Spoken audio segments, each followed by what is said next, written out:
Hello. Hi everyone. Thank you for watching, for tuning in. Welcome to the Exploring Macbeth workshop run by the National Youth Theatre. My name is Isabel Adomakoh Young. I use she, her pronouns, and I am a mixed race woman in her late 20s, wearing a purple hoodie and an afro hairstyle. Thank you so much for watching. Just to welcome you all, particularly those of you watching from your homes. The exercises and the kind of text exploration that we're going to be doing today can be explored and followed along from home by any young people who are homeschooling or continuing education remotely in these crazy times. We have two really lovely workshop participants joining us today, who we will hear from shortly. And I'll hand over to you. Hello, thank you, Isabel. My name is Olivia Dowd. I use the pronoun she, her, and I am a white cis woman in my late 20s. I have short brown hair and I'm wearing a blue and black jumper. And I would love to hear from our participants. Welcome. Would you like to introduce yourselves, V? If you're happy to go first. Hiya. So I'm V and I use the pronoun she, her, and I am a white cis woman in her early 20s. I've got long brown hair, about shoulder length, and I'm wearing a blue shirt. Thank you, V. And Morgan? Hello, I'm Morgan. My pronouns are she, her. I'm also in my early 20s and I've got long brown hair which is curly, so it's different to V's, with a black shirt on. Thanks so much, both of you. And just before we carry on, a quick content warning. This session will contain mention of death and death by suicide, but only in passing and as relates to the text. So you might be wondering who we are and why we're running this workshop. Liv and I are we're both National Youth Theatre members, older members, I suppose you'd say, and we both took part in the REP training program run by NYT a couple of years ago now, which is, or was at the time, a 9-month training course based in London, where 16 very lucky young people got to train in theatre skills and screen skills and put on 4 full-scale productions for the public to come and see. Exactly. And one of those productions was Macbeth. And we did it on the West End at the Garrick Theatre in 2018 in the winter. And the reason Isabel and I are doing this production is because we were lucky enough to play Macbeth and Lady Macbeth. I played Macbeth, Isabel played Lady Macbeth, and we played them both as women. So we were a queer relationship, which was super interesting when talking about Macbeth and gender. We're not going to go too much into that today, but we can show you at least a couple of photos from the production to give you a sort of flavour of what it was like. Here we have our cast member Marilyn and Debbie, who is King Duncan, who was King Duncan, also as a woman, looking glorious there, and some other members of the cast as well. Here is Leah Mains, who was the porter, with the witches behind her, who each had a kind of unique aesthetic and brought their own sort of superpowers and then were terrifying as this collective. And then finally, that's us, sort of in love, but also crippled with guilt, as the Macbeths are throughout the play. And our production was directed by Natasha Nixon, and we had a shorter version that was written by Moira Buffini, playwright and screenwriter. And actually that's what we're going to be working with today with V and Morgan. But for those of you at home, it's the same language. It's still Shakespeare's language. But if there's at any point you don't recognise the kind of flow, that might be why. But don't worry, it's still all the same language and will be relevant to your studies. Okay. Absolutely, yes. So the first section that we're going to be looking at is Act 2, Scene 2. We start partway through And yeah, so Liv and I are going to give you a little reading of the way that we deliver this scene so that you can get familiar with the text, and then we will talk through some techniques about approaching it. Exactly. And we're going to start in the middle of the scene, and it's basically when Macbeth has committed the murder and comes back, and he thinks he's heard the chamberlains or the servants saying their prayers. Yeah, I'll leave it at that. But wherefore could not I pronounce Amen? I had most need of blessing, and Amen stuck in my throat. These deeds must not be thought after these ways, so it will make us mad. Methought I heard a voice cry, sleep no more. Macbeth does murder sleep, the innocent sleep. Sleep that knits up the ravelled sleeve of care, the death of each day's life. Sore labour's bath, balm of hurt minds, chief nourisher in life's feast. What do you mean? Still it cried, sleep no more. To all the house, Macbeth shall sleep no more. Who was it that thus cried? Why, worthy Thane, you do unbend your noble strength to think so brain-sickly of things. Go, get some water and wash this filthy witness from your hand. Why did you bring these daggers from the place? They must lie there. Go, carry them and smear the sleepy grooms with blood. Oh, I'll go no more. I am afraid to think what I have done. Look on it again, I dare not. Infirm of purpose. Give me the daggers. The sleeping and the dead are but as pictures. 'Tis the eye of childhood that fears a painted devil. If he do bleed, I'll gild the faces of the grooms withal, for it must seem their guilt. Whence is that knocking? How is it with me when every noise appalls me? What hands are here? They pluck out mine eyes. Will all great Neptune's ocean wash this blood clean from my hands? No. This my hand will rather the multitudinous seas incarnadine, making the green one red. My hands are of your colour, but I shame to wear a heart so white. Retire we to our chamber. A little water clears us of this deed. How easy is it then? Be not lost so poorly in your thoughts. Know my deed, 'twere best not know myself. Wake, Duncan, with thy knocking. I would thou couldst. And see. Okay. Okay. Okay. So there's obviously a lot of going on there. So throwing it open to you participants, I don't know how familiar you are with the text, but it'd be great to hear just your guesses at a couple of things of what's going on. So for example, Macbeth is going mad, or Macbeth is riddled with guilt. So is there anything, just that you can name that's happening in the scene? Yeah, Morgan?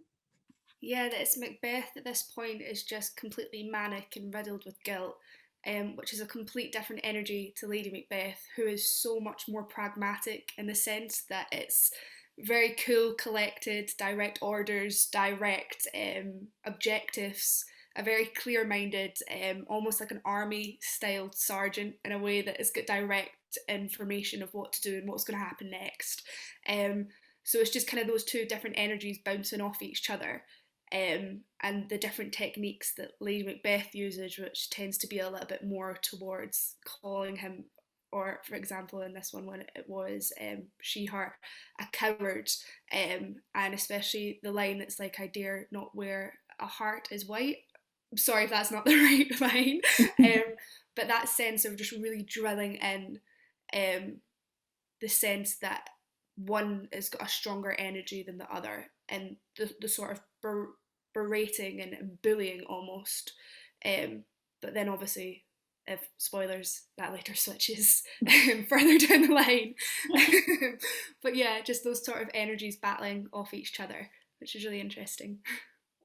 Absolutely, yeah, that's great. Yeah, I really agree with what Morgan said, and I thought just like even the difference with how they treat the daggers as well, with Macbeth not even being aware that he or she's like brought the the kind of like crime scene evidence with them, and then the Lady Macbeth's reaction to that of how could you do something so foolish and so basic, and immediately dealing with the practicality of the putting back the object rather than what the object like represents in terms of their guilt. And like I love the emphasis on like different sorts of stains and like the different colors of reds and greens, and then kind of like what Morgan was saying with the white heart and how like the what the objects represent in terms of what they've done with them, kind of then kind of leaving their own marks that can't just be washed away simply, and ending up being the guilt that kind of stains the couple as the play progresses. And I think that's really interesting too. Absolutely, yeah, and that then comes back later in Lady Macbeth's decline. The sense of the like physicality of the guilt being like a mark on them. Great, yeah. Absolutely. And it's also the kind of first time we hear about this idea of sleep, and that's a big kind of theme that runs through as well. Amazing. I should also mention as well, for people at home, it might be confusing if we're switching between she and he. As much as I would love Macbeth to remain a woman forever, for your studies and for the sake of traditional Shakespeare and things like that, we'll refer to Macbeth as he, maybe to keep it simple. I should have said that earlier. Cool. Well, yeah, I mean, it sounds like you both have a really good grasp of the scene. For many people, including myself, Shakespearean language isn't always easy to understand.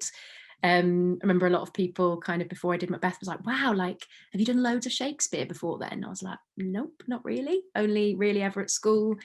And it still baffles me. And before we kind of embarked on this, Isabel and I had to do a lot of work, our homework to understand the language. And especially when we perform it, we need to know what is going on and what we're saying in order to convey to an audience what is going on. So one of the ways of doing that is actually quite simply putting the language into our own words, right? It's like supplanting, changing Shakespearean language with our everyday language. So we're going to give a little example of that, just using the first lines in that text, and then we might throw it open to you as well to help us out. So if we start again with, but wherefore cannot I pronounce our men? I would say, why couldn't I say amen? I needed a blessing more than ever, but I couldn't say it. And then Lady Macbeth might say something like, you can't keep thinking this way. If you do, you're going to go crazy. And then Macbeth would say, but I thought I heard someone say that I'll sleep no more. I've killed my own chance of sleeping. Sleep, this innocent, important thing that ends each day, that brings us peace, that restores our minds and allows us to rest. And then an easy one for Lady Macbeth, just to show that Shakespearean language isn't always too complicated. What do you mean? Doesn't need too much translation. Exactly. So now what we would like you to do is we're going to share the next little chunk, and V and Morgan, it would be really cool just to kind of ask you what you think the next few lines are. So starting with, still it cried, sleep no more to all the house, Macbeth shall sleep no more. Just can either of you put that really simply in your own words, in the kind of language that we'd use every day? Yeah. So pretty much, if it was to put in my own words, I still heard someone cry "Sleep no more" throughout the entire house. They said, "Macbeth shall sleep no more." Lovely. Pass it on to V. Sure. So then I think what Lady Macbeth is saying is like, who said that? Essentially, who was it that thus cried? And then kind of going on from that of why Macbeth, which I think is like worthy Thane, and that's who we're talking about. You do yourself down to think of such silly things or such terrifying things. It's not helpful. So go and get some water and just wash your hands and get rid of the blood. And then there's this realization of, why did you bring the daggers from Duncan's bedroom? They have to stay there. So go, take them with you, and then smear, so like cover the sleeping grooms with the blood from the daggers. Brilliant. Yeah. Great work. And the grooms, just for anyone that might not know, is it's like an old-fashioned word for a servant, basically. Perfect. Yeah, I mean, you actually totally nailed that. We thought we might have to do some more unpicking, but that was very impressive. But so there you go. You've got like use of everyday language, it's a really good simple technique just to go through these things bit by bit. But of and course, that's also really helpful for performance, so that if if you're getting tripped up by the kind of complicated language, you could try running a scene just with all your own words to help you find the truth and the emotion of it before you get to the actual Shakespearean text. Exactly. But sometimes we can stumble upon slightly chunkier, stranger language that needs a bit of unpicking, that might need dictionaries, that might need spark notes and all that kind of thing. So moving on, if we're just going to work through this scene a little bit more. The next thing, Macbeth, I'll go no more. Again, I don't want to go there. Lady Macbeth's telling him to go back. No, I'm afraid to think. I don't want to think about what I've done. I'm not looking at it either. I'm not going back and looking at it. Yeah. And then Lady Macbeth insults him basically and says, your resolve is weak. You're a coward, infirm of purpose. And then she says, give me the daggers, and explains that sleeping people and dead people are like pictures. They can't do anything to you. And she says, only children, the eye of childhood fears a painted devil. Only kids are afraid of something that's basically just like a painting. And then she says, if Duncan is bleeding, which he probably is because he's just been stabbed, I'll gild the faces of the grooms withal. So gild is kind of another word like smear, cover the faces of the grooms, because they have to seem guilty. It must seem their guilt. They need to be guilty, not us. And so you can just work your way through text like that. And if you trip over words like, I remember when I saw brain sickly for the first time, that word that we looked at earlier, and I was like, what on earth does that mean? But there are equivalent words which we so effectively found that can convey that same idea. Exactly. So to demonstrate, we're gonna do the scene again, and this time try and do it in our own words. So we'll go back again. So as I said before, why couldn't I say amen? I needed a blessing more than ever, but I couldn't say it. You can't keep thinking this way. You are going to go crazy if you do. I thought I heard someone say that I'll sleep no more, that I've killed my own chance of sleeping. Sleep, that innocent thing that ends each day, that brings us peace, that restores our minds and allows us to rest. What do you mean? Still, I heard someone say sleep no more into the entire house. I'll sleep no more. Who said that? Look, you're a hero. You are not doing yourself justice when you start thinking in this ridiculous way. Go and get some water and wash the proof, the evidence of what you've done off your hand. Why have you brought the daggers from the room? They need to be in there. Go, take them and cover the grooms with blood. I'm not going back there. I don't want to think about what I've done, and I certainly don't want to look at it. Oh, you coward. Give me the daggers. Sleeping people and dead people are like pictures. You're a child if you're scared of that. Look, if he's bleeding, I'm going to cover the servants with blood so that it looks like they've done it, not us. What is that knocking?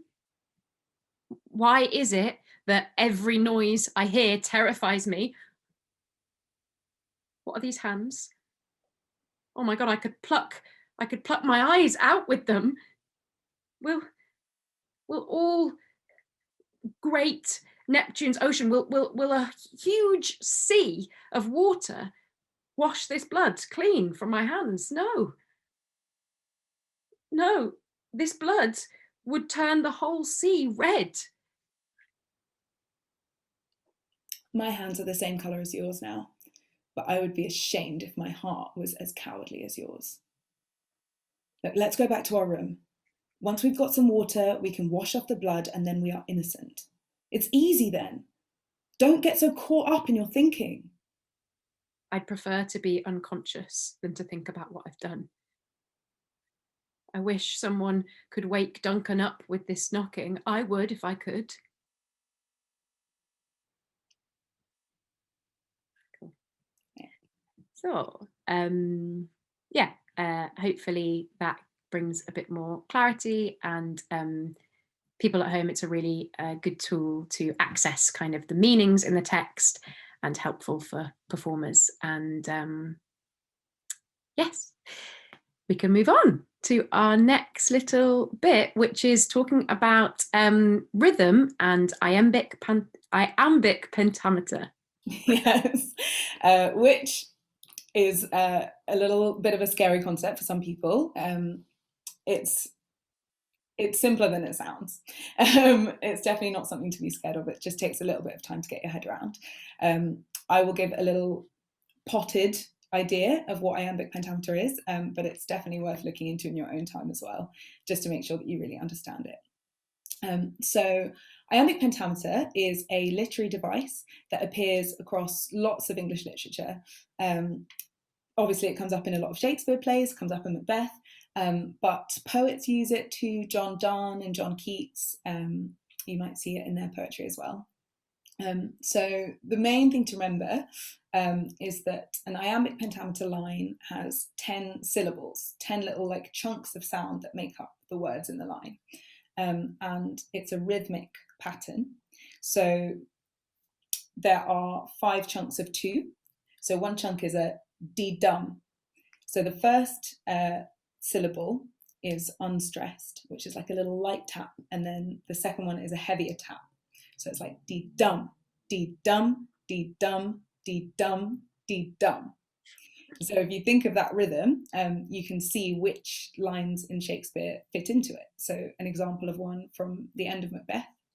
So thanks to all at once and to each one. And obviously you wouldn't say it that way, but that little rhythm will flow underneath the text as you speak it. So we're going to take a look at Act 5, Scene 3. Have a look at a speech of Macbeth's and see how the rhythm affects the text. Mm-hmm. And the context is a servant has just come and told Macbeth that 10,000 soldiers are on their way to him. They're coming for him. And it's interesting because it starts, the version we're working with starts with Macbeth telling the soldier to get lost, and then he veers and calls on Satan. So it's just quite short, but I'm just going to deliver it for you now. So, take thy face hence, Satan! I am sick at heart when I behold. Satan, I say! I have lived long enough. My way of life is fallen into the sear, the yellow leaf, and that which should accompany old age as honour, love, obedience, troops of friends, I must not look to have, but in their stead curses, not loud, but deep. Satan!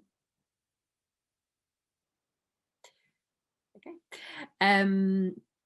And the reason we've chose this one is because the Iambic Pentameter is kind of all over the place, and it's broken up when each time, well, certainly in the second line, I'm sick at heart when I behold Satan, I say, when Macbeth calls on Satan. And the reason often the Shakespeare uses Iambic Pentameter so that when it is broken, it's like making a statement. There's a reason.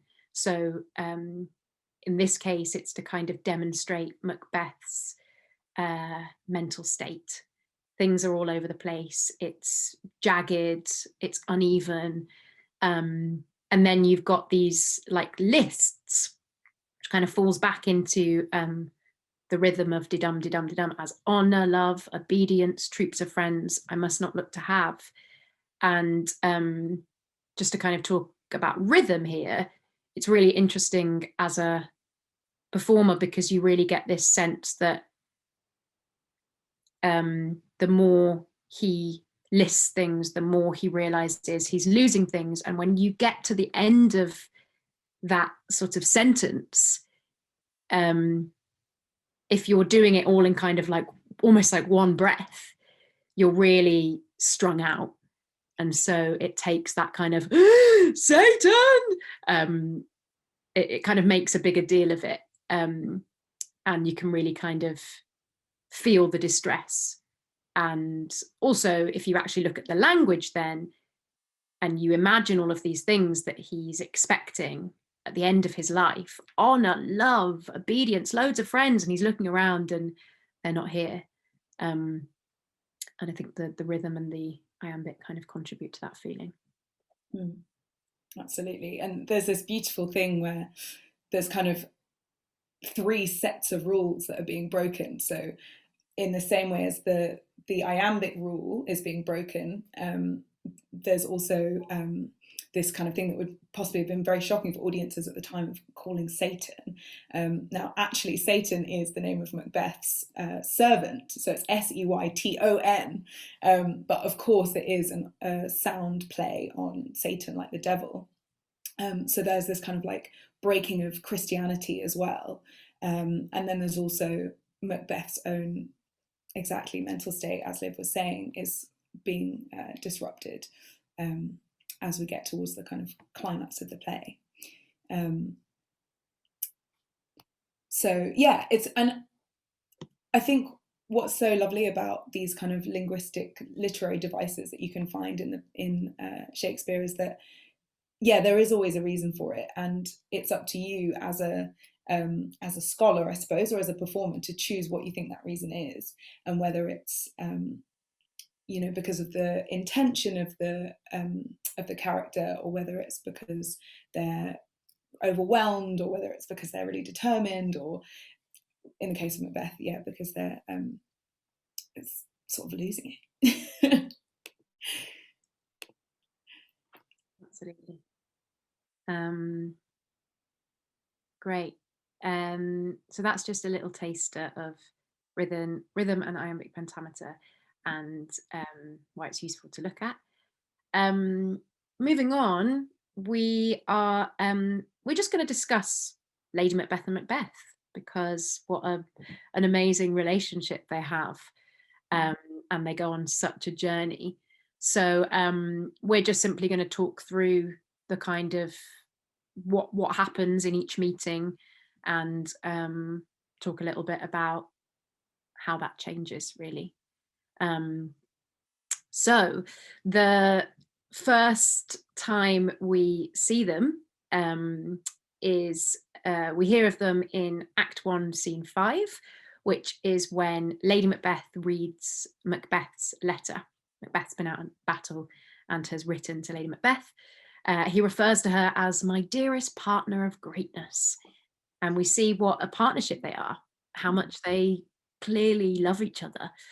And especially when Macbeth arrives back from battle, and then this is where they both hint that they have some sort of plan to gain more control, more power from King Duncan, the current king. Yeah, and I remember being a little surprised reading that scene and kind of getting to understand that, like, it's not as simple as, oh, they plot, you know, they make a plot together. There's a sort of slightly strange exchange at the end of the scene, which is like each of them is hinting, but they don't actually agree anything. And yeah, I think it's, I was excited by how like oddly subtle it is, you know. It felt like a real conversation, not just a kind of like, oh, we're evil people planning a murder. So it was really fun to perform, because you can decide, you know, what you want to bring out of that text. And then the next time we see them is Act 1, Scene 7. So they have invited the king, King Duncan, to their house, and he's come with his big entourage. They're going to have a sort of like big party and stuff. And Macbeth is having doubts already. You know, Macbeth is worried about what it is that they're going to do about the murder. And Lady Macbeth is taking the lead, and she's putting the pressure on, she's being bold, everything that Morgan was describing earlier, you know, she even actually plans exactly what they're going to do. Like, she talks him through, you know, I'm going to do this, then you do this, and it's going to be that night. Exactly. Then we next see them in Act 2, Scene 2, the scene that we went through a bit earlier, and the murder's been committed. It's that night, and Macbeth's done the deed and is riddled with guilt and paranoia that he's heard some things, and Lady Macbeth is waiting and is annoyed that Macbeth has come back with the daggers, and so she takes charge while Macbeth wrestles with this guilt. Yeah. And then in Act 3, Scene 2, Macbeth is still completely overwhelmed with what he's done. He's just racked with guilt again. And Lady Macbeth tries all these different approaches, kind of like we saw in 2-2. You know, one second she is kind of insulting him, the next second she's complimenting him, trying to build him up. You know, she'll use whatever is in her armory to just keep him together and like get back to that dearest partner of greatness thing that they shared before. But in fact, Macbeth, this is where you see the tables start to turn, because actually Macbeth has even more. He's almost, I think he says, I'm stepped in blood so far. I'm trying to remember the quote, but basically he's so like overwhelmed with what he's done that he's just gonna keep going, and he actually hints at that he has even more murders planned, and this is the point where she kind of almost takes a step back and is like, oh my gosh, what are we doing? Admittedly, that's in the choice of the performance, but yeah, Macbeth mentions that he's got stuff in mind that he's not refusing even to share with her. Exactly, and that quote is, I am in blood, stepped in so far that should I wade no more, returning were as tedious as go. So it's like, I've got to keep going here. And Lady Macbeth's like, whoa, whoa, whoa, that wasn't part of the plan. In so many words. So then we've got the banquet scene, Act 3, Scene 4. And this was always my favourite scene to do, because Macbeth is basically losing his mind. And this is where he thinks he sees Banquo's ghost. For context, we obviously jumped quite a bit, but he's killed Banquo, who is his friend, or he's had him killed because of the fear of the witch's prophecy. And meanwhile, Lady Macbeth tries to keep everything under control and encourages him to look after his guests and play host, whereas Macbeth is trying to make her see the ghost, and he can't understand why she can't. And so this is also kind of where they're growing further and further apart. This is the bit which is, I think, one of the kind of most heartbreaking scenes, because she's still trying tactics to calm him down and be normal, and he's riddled with all these other images. Yeah, and then that's actually the last time that you see them together on stage. They don't appear together for the rest of the play. Lady Macbeth falls ill, and it's implied later on that she dies by suicide. And Macbeth hears her scream, and that's when he delivers the famous "Tomorrow and Tomorrow" speech.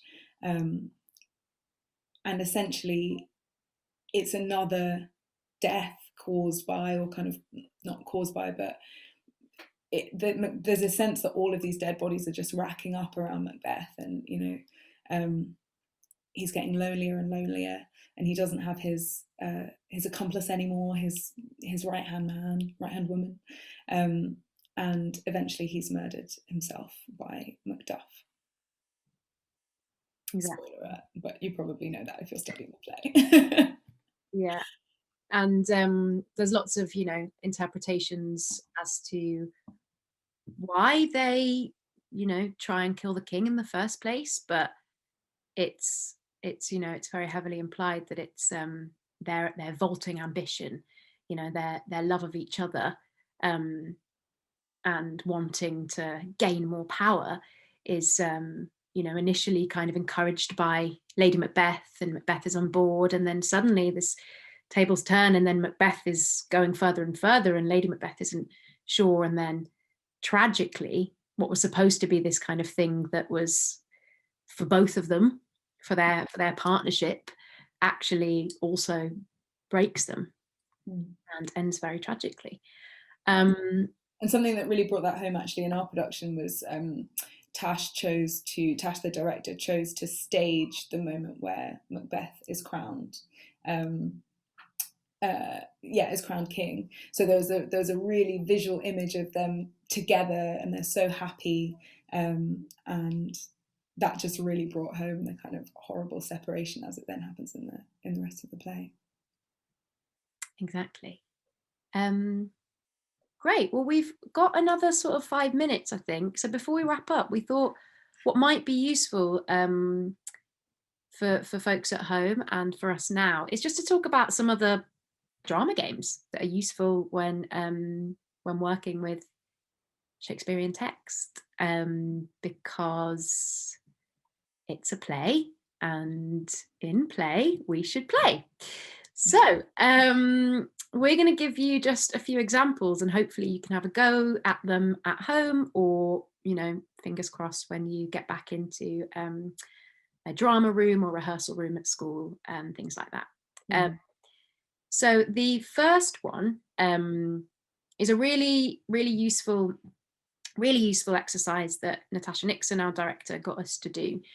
And the point of it, I suppose, is to really ground yourself in the scene and really understand how your partner, so in my case, how Lady Macbeth's words are affecting Macbeth's words. So how we do that is, we'll call it repeating lines. So what would happen is person A says their line in a scene, and person B would then pick up on the last few words of person A's line and repeat them. And they could repeat them once, they could repeat them twice, they could repeat them however many times they think it needs to be said until they really understand them. So person B has to make sure that they're really taking in the words as they repeat them, and it has to kind of let them really affect them, and let them cause their next line. And then they would say their next line, and then person A would do it with the last few words, and so on and so on. Would work through the whole scene. So Isabel, maybe we could just give a little example, and we'll just go back to the scene that we did before, Act 2, Scene 2. So if I start, I would say, but wherefore could not I pronounce amen? I had most need of blessing, and amen stuck in my throat. stuck in my throat, stuck in my throat, stuck in my throat, stuck in my throat, my throat. These deeds must not be thought after these ways. So it will make us mad. So it will make us mad. So it will make us mad. So it will make us mad. Methought I heard a voice cry, sleep no more. Macbeth does murder sleep, the innocent sleep. Sleep that knits up the ravelled sleeve of care, the death of each day's life, sore labour's bath, balm of hurt minds, chief nourisher in life's feast. Life's feast? What do you mean? What do you mean? What do you mean? Still it cried, sleep no more to all the house. Macbeth shall sleep no more. Great. And that's, we found that particularly, that was an exercise that we did, in rehearsals. And it just really, really helped us with realizing how the other person's speech affects you as a performer, and how like you're only talking because you need to respond to what they are saying. So it helps you really just focus on their words and how important they are before you bring your own words to them, if that makes sense. Exactly. It really brings that sense of urgency and tension as well to the drama. So another little exercise that's useful for probably studying or performing, I would say, is quite a simple one. So if you pick a line from a speech or from a dialogue, whatever that seems important, and choose 3 words from that line. So you might choose words that seem really, really important in a sentence. And then on those words, as you say the line, you just give a clap or a stamp. So this is really to help you think about, like, what is the character trying to emphasize? Like, what do they really want to make sure it's like their point is being made, So I think we have time. We might just ask you two lovely participants to take a look at our section. And if we just have a look at from why worthy Thane, that sentence there, why worthy Thane you do unbend your noble strength to think so brain sickly of things. So would one of you maybe like to pick 3 words and then read the line with the claps?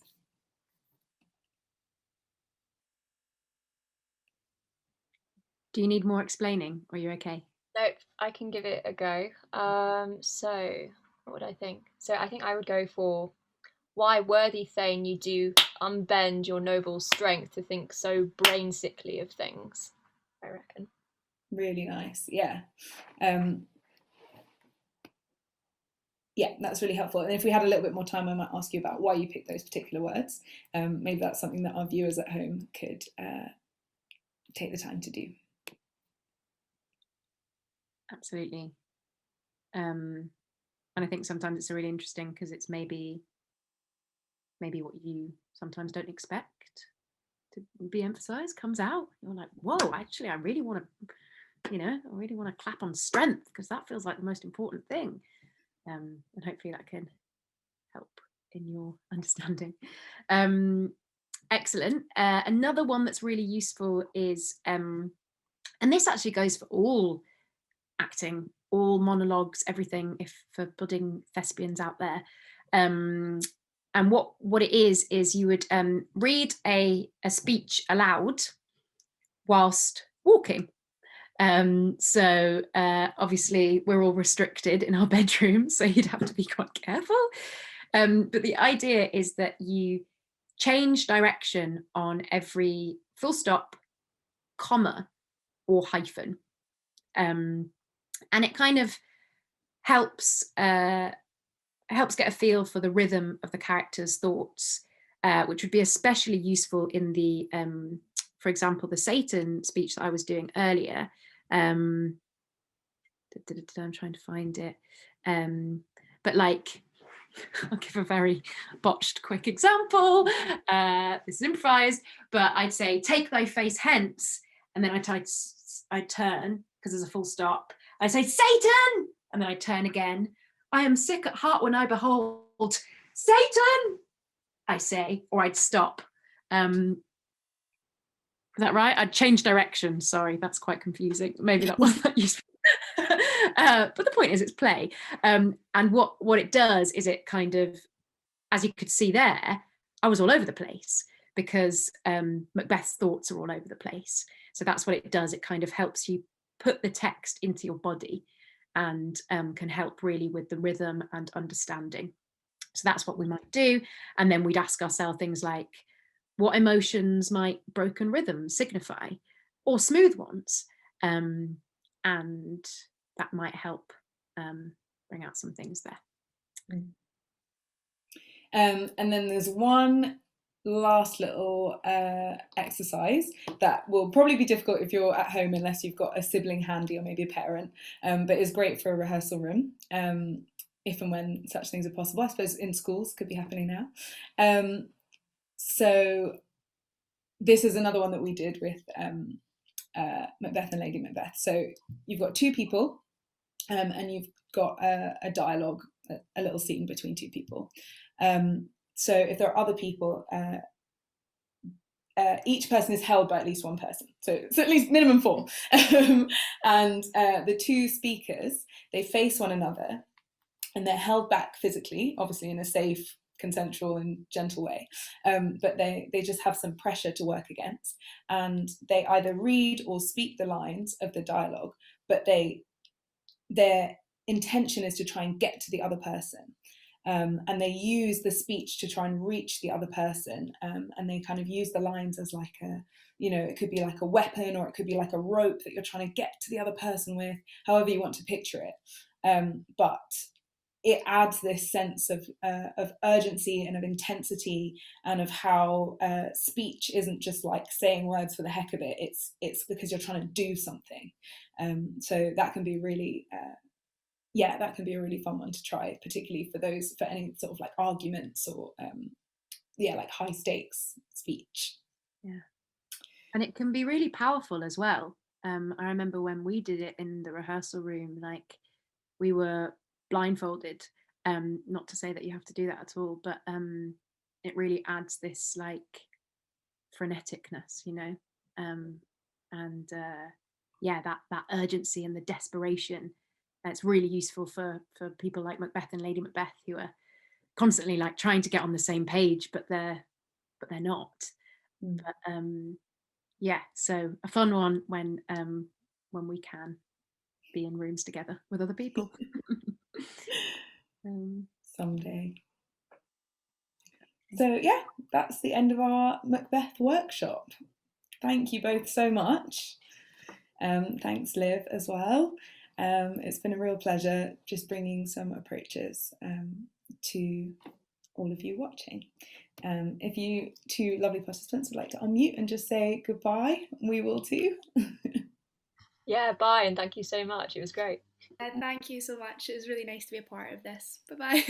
Thank you both. Thank you guys so much. And for everyone at home, good luck.